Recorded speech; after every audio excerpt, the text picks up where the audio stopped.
इस मामले पर जिस तरह की टिप्पणी आई है, इससे साफ जाहिर है कि भ्रष्टाचारियों को कोर्ट किसी भी कीमत पर बख्शने के मोड में दिखाई नहीं दे रही है।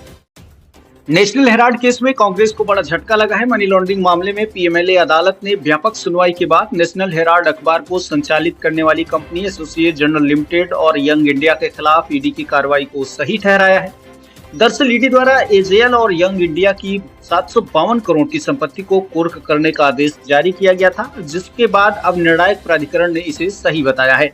बता दें कि इस मामले में कांग्रेस नेता सोनिया गांधी और राहुल गांधी से पूछताछ हो चुकी है। यंग इंडिया में राहुल और सोनिया गांधी के 76% हिस्सेदारी है। कोर्ट ने अपने आदेश में कहा है कि उनका मानना है कि ईडी द्वारा कुर्क की गई संपत्ति और इक्विटी शेयर अपराध की कमाई है और मनी लॉन्ड्रिंग के अपराध से जुड़ी है। केंद्रीय एजेंसी ने पिछले साल नवंबर में एसोसिएट जर्नल लिमिटेड और यंग इंडिया के खिलाफ मनी लॉन्ड्रिंग के तहत एक कुर्की आदेश जारी करके इन संपत्तियों को कुर्क किया था। नेशनल हेराल्ड एजेएल द्वारा प्रकाशित किया जाता है। इसका स्वामित्व यंग इंडिया प्राइवेट लिमिटेड के पास है।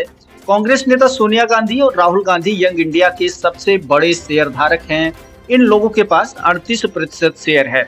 बता दें कि ईडी द्वारा अटैच की गई संपत्तियों की सूची में दिल्ली में नेशनल हेराल्ड हाउस, लखनऊ में नेहरू भवन और मुंबई में नेशनल हेराल्ड हाउस शामिल है। इस मामले में ईडी सोनिया गांधी, राहुल गांधी समेत कई नेताओं से पूछताछ कर चुकी है।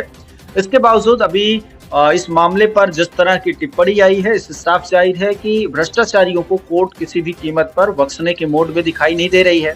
आपको बता दें कि पिछले दिनों बाबा रामदेव की स्वामित्व वाली पतंजलि कंपनी के द्वारा भ्रामक विज्ञापनों को लेकर के सुप्रीम कोर्ट में तल्ख टिप्पणी की गई थी, जहां पे कहा गया था कि बाबा रामदेव ने झूठ बोलकर अपनी दवाइयों को बेचने का षड्यंत्र रचा था, जिसके बाद लिखित में माफीनामा प्रस्तुत किया गया, लेकिन कोर्ट ने अभी भी उस पर अपना फैसला सुरक्षित रखा है।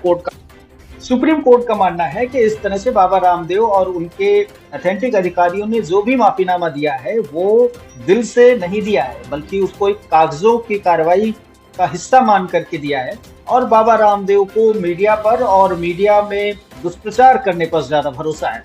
सुप्रीम कोर्ट ने कहा है कि आम जनता की किसी भी तरह से कोई परेशानी न होने पाए, इसकी जिम्मेदारी भी उसके पास है। और जिस तरह से बाबा रामदेव ने और उनके अथेंटिक लोगों ने झूठ बोला है विज्ञापनों को लेकर के और दवाइयों को लेकर के, उससे साफ जाहिर है कि वो गुमराह कर रहे हैं।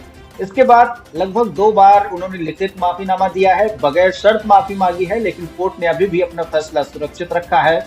इससे पहले अरविंद केजरीवाल की गिरफ्तारी को भी कोर्ट जायज बताते हुए कोर्ट ने उन पे टिप्पणी की थी कि जो ईडी के पास सबूत हैं वो पर्याप्त हैं और उसके आधार पर गिरफ्तारी बिल्कुल जायज है।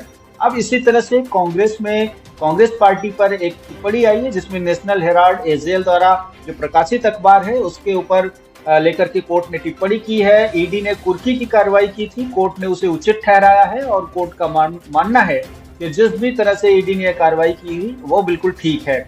आपको बता दें कि आने वाले दिनों में इस तरह के जितने भी भ्रष्टाचारी हैं उनको कोर्ट बख्शने के मोड में दिखाई नहीं दे रही है, और ऐसे में जो भी भ्रष्टाचारी हैं जो इलीगल संपत्तियों को धारण किए हुए हैं, अब उनके खिलाफ लगातार हल्ला बोल कार्रवाई चल रही है।